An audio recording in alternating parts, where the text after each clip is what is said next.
This bulletin is brought to you by Good Morning Vihalia. Enjoy the warmth and indulge in the deliciousness. Good morning, good morning.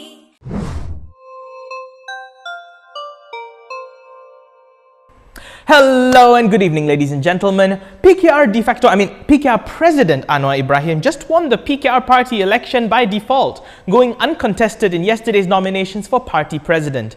Now, previously he hinted that there will be another by-election to make way for his return to the Dewan Rakyat. So is the Kajang Move finally going to come full circle? No, at least not through his spouse. Deputy Prime Minister Wan Azizah Wan Ismail has said that she will not relinquish her seat for him. Today, we decided to poke the family tree and see if his daughter, Nurul Izzah Anwar, is willing to offer her seat.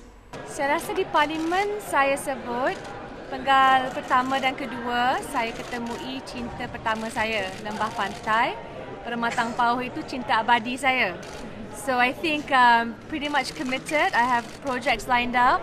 I've just launched the Rumah Reka Batik exhibition featuring Malaysia's best, one of the best renowned batik names. So I think I'm going to be committed to my eternal love, Permatang Pauh, until my term ends. Okay, that's out. So who's going to trigger what could possibly be the fourth by-election since GE14? There are already 3 by-elections, by the way, that have been triggered by the untimely deaths of their incumbents, but all of them are for state assembly seats, while Anwar has his eyes set on the Dewan Rakyat. Now what do? Well, today, following the news that both Wan Azizah and Nurul Izzah will not vacate their seats, Selayang MP William Leong came forward to volunteer as tribute. Kalau diminta, saya fikir semua 51 ahli parlimen di sini bila diminta kita akan pilih laluan kepada Datuk Seri Anwar. Kalau takkan ini tidak ada apa perbincangan. Tapi bagaimana boleh timbulnya rumours macam ni, YB? Proses layan mungkin ada desas-desus ke? Saya tidak tahu bagaimana ini boleh menjadi. Mungkin ini adalah antara fake news. Saya tidak tahu lah. Tapi kalau diminta, maknanya YB sanggup untuk jadikan minta? Kalau diminta, saya sanggup. Now let's put it this way, William is one of the lucky ones who gets to voluntarily come forward and put his job and salary on the line. As for some other government officials, they probably won't be so lucky. Putrajaya will shave slightly over a third of the 17,942 government officers who were hired on a contract basis by the previous administration. According to Law Minister Liew Wei Kiong, 3,242 were terminated because their project or task has been completed or discontinued, while 2,934 will be terminated when their contract ends. However, the contracts for another 11,000, who include kindergarten teachers, drivers and administrative officers, will be continued. Liu said that all those who are terminated will be given a month's notice or a month's wages if they were terminated without notice in accordance with government rules.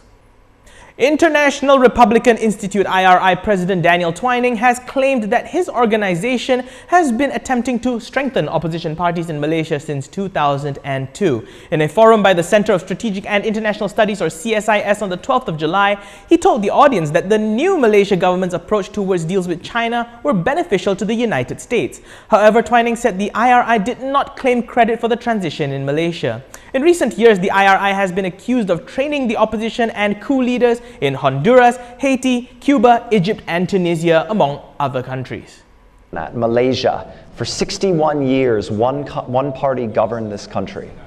Since it became independent in 1957, they constructed a totally gerrymandered, corrupt political system in which the ruling party accrued every advantage and doubled down on holding the tools of power, fusion of state and kind of leading economic sectors, etc. So IRI, we had worked in Malaysia with opposition political parties since 2002. And guess whose funding we did it with? The National Endowment for Democracy. Because guess who wouldn't fund democratic political party work in Malaysia? The USAID Agency for International Development and the State Department, because they, I think the reflection was, gosh, this is kind of a one-party system. This is a bad use of our funds. And 2, Malaysia is kind of a valuable military partner. So for 15 years, working with NED resources, we worked to strengthen Malaysian opposition parties. And guess what happened 2 months ago? After 61 years, they won. Not thanks to us, thanks to them. The good guys There won. was such a reaction to the excesses of corruption and cronyism and nepotism. It had nothing to do with us. But it was the excesses of the one-party state, the kind of logical culmination of the abuses of power in this quite rich Southeast Asian country. And so I visited, and I was sitting there with many of the leaders, the new leaders of this government, many of whom were just our partners we had been working with for 15 years. And one of the most senior of them, who's now one of the people running the government, said to me, gosh, IRI, you never gave up on us even when we were ready to give up on ourselves, right? And we're sitting in the Prime Minister's office. Here we are. That's a tribute to them, not a tribute to us, but it's an example of playing the long game. And the reason I wanted to bring this up is the link, because guess what the first step, really one of the first steps the new government took? It froze Chinese infrastructure investments because it had opened the books and discovered that there was a lot of funny money swishing around what had been this very corrupt, closed, unaccountable system, right? And so there is a big corruption cleanup, and there is a big kind of a deep dive on foreign influence in this country. This is not a hugely pro-American country. It's probably never going to be an actual US ally. But this is going to redound to our benefit, right? And that's an example of the long game. You know, why does the United States have to get involved in everything? Well, let's move on. PKR leader Nur Iza Anwar, when met in Parliament, said IRI also works with many other parties, including UMNO and Gerakan. They have been training Gerakan as well. I think all our activities have been done in a very transparent manner. What the previous government knows, the previous government is very aware, and they have helped not just Pakatan Harapan but also Barisan Nasional. Malaysia's first multi-grains brand. The champion is Good Morning.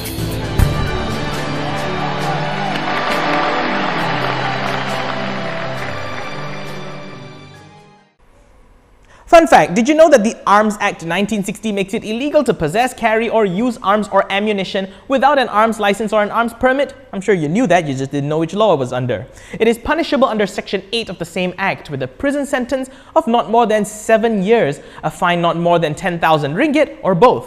But what happens when a government department allegedly commits this offense?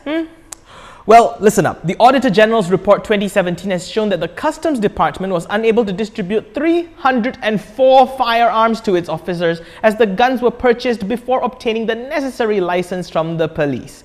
The audit, conducted from December 2016 to April 2017, found that the Customs Department had spent 2.8 million ringgit to purchase 659 firearms between 2014 and 2015.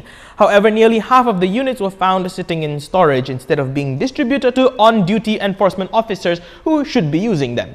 A physical inspection at 17 Customs Department Marine Operations and Head Office Support Services firearm storage areas around the country revealed that 234 firearms, valued at 917,600 ringgit, had been kept in vaults since 2015. A Customs Department response to the audit findings on December 20 last year confirmed that the firearms were kept in storage as it did not obtain the necessary licenses for its enforcement officers. They added that an application was subsequently made to the police for approval of the licenses.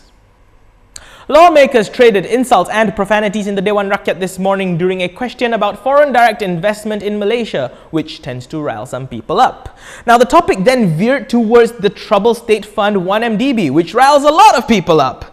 International Trade and Industry Deputy Minister Ong Kian Ming had just answered a question from Hamzah Zainuddin about foreign direct investment in Malaysia when RSN Raya, who butted in, attempted to ask a follow-up question about 1MDB's effect on such investments. When Hamzah interrupted Raya to state that 1MDB has little relation to the question, the Jelutong MP told him to be patient, and he might have used the word kepala bapa or your father's head against him. Well, here's the tape, check it out. Apabila melihat peguam negara dipecat. Tadi Timbalan Menteri jawab 11 juta je keluar, tak ada kena-mengena apalah Jelutong. Sabarlah Yang Berhormat Jelutong kemukakan soalan secara ringkas. Ya. Betul-betul jelotong lah kau ni. Yang Berhormat. Larut sawat dulu. Nanti saya guna kepala bapak kamu susah nanti. Kan dah mula dah tu. Dah mula. Ya. Ya, teruskan dengan soalannya. Ya, Tuan Ketua. 36(4). Adakah benar bahawa Tuan Ketua, standing order? Ya, standing order ya. Saya minta dia tarik balik apa yang dia sebut tadi. Kerana penggunaan kepala bapa dia tu memang betul-betul macam kepala dia tu. Ya, kalau betul dia perangai macam jelotong ni, jangan ganggu saya. Ya. Tuan saya kedua-dua pihak telah pun kemukakan poin mereka. Saya ingat jelotong timbalan yang betul telah pun memberi amaran hari itu kan, bersabit dengan kepala bapa. Jadi tarik balik. Ya. Baik. Saya akan memandangkan Yang Berhormat Larut tersinggung dengan kenyataan kepala bapa kamu. Saya akan tarik balik kenyataan kepala bapa. Itu saya dengar. Itu paling tidak bersopan ya. Tarik balik. Kalau tidak saya suruh keluar. Iyalah, tapi jangan guna perkataan yang kesat sebegitu dalam Dewan yang mulia ini. Siapa yang sebut tadi? Tarik balik. Berhormat, kalau hari-hari dia guna perkataan macam itu, saya menyuruh supaya tarik balik perkataan yang kesat itu. Ini lagi dahsyat daripada kepala bapa. Ini tidak memberikan apa-apa faedah pada Dewan yang mulia ini. Tarik balik. Tuan Yang Bertuah, oleh kerana kita nak beri pengajaran pada dia, tak apa, saya tarik balik. Terima kasih. Jelutong, sila tarik balik. Saya tarik balik, Tuan Speaker. Ya, soalannya Soalan saya, Tuan suruh dia cakap saya promise tak akan buat lagi. Kalau Yang Berhormat Larut tak ganggu saya tak akan guna. Okey, tu ada quid pro quo. Jangan ganggu dia dan dia tidak akan menggunakan yes, tarik balik. Saya tak dengar bukan tarik balik. Tarik balik. Larut, padang muka Larut. Soalan saya, adakah apa-apa kebenaran bahawa Tuan Ketua, ini satu lagi 36(4). Kita jangan lanjutkan perkara ini sebab tengok masa sekarang 11:05. Tuan Ketua, ini yang jadi masalah dia. Kalau dia kata padan muka semua ni, saya nak maklumkan, saya dah duduk sini dah nak masuk 3 penggal. Walaupun dulu ramai daripada mereka ahli parlimen yang sebelah sana itu menggunakan perkataan macam-macam nak marah kepada kerajaan, tetapi tak menggunakan ayat-ayat seperti jelotong ini. Jadi sebab itu satu daripada masalah kita adalah kita kena beri nasihatkan. Ya. Okey. Kita kena order. Semua mesti mengikut aturan mesyuarat. Kalau semua nak berteriak begini, tak kesudahan kita. Jadi saya ingat permintaan Larut ni menusabahlah Jultong. Ya, jadi slow sikitlah dalam menggunakan perkataan-perkataan yang di luar aturan. Baik, Tuan Speaker. Saya tak habis tadi. Saya nak minta supaya kita beri nasihat.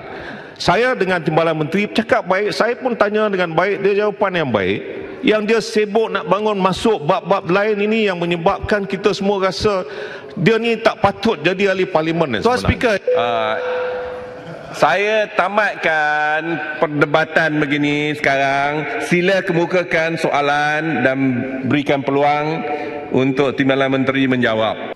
And now, ladies and gentlemen, our final story for the day. Let's talk about Penang and, more importantly, their plans to have a low-cost carrier terminal or LCCT. Finance Minister and Air Putih Assembly person Lim Guan Eng said that this is the part of the state government's effort that will expand the airport capacity since the Penang International Airport has exceeded its 6.5 million passengers per year maximum capacity since they see some 7.1 passengers a year now.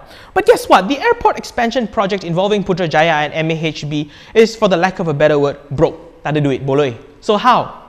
Lim says that they are considering public-private partnerships to implement the said development plans. It sounds good on paper, but how do you feel about this? Especially if you're from Penang, we want to hear from you. Will we wind up with a better passenger management system? Or is there danger in this going south and tipping the travel market a little too far to the point where a monopoly could happen? Let's talk about it on Twitter. Leave a comment, hit like, follow, subscribe, and share this video. I'm Daniel Anthony. Thank you for watching.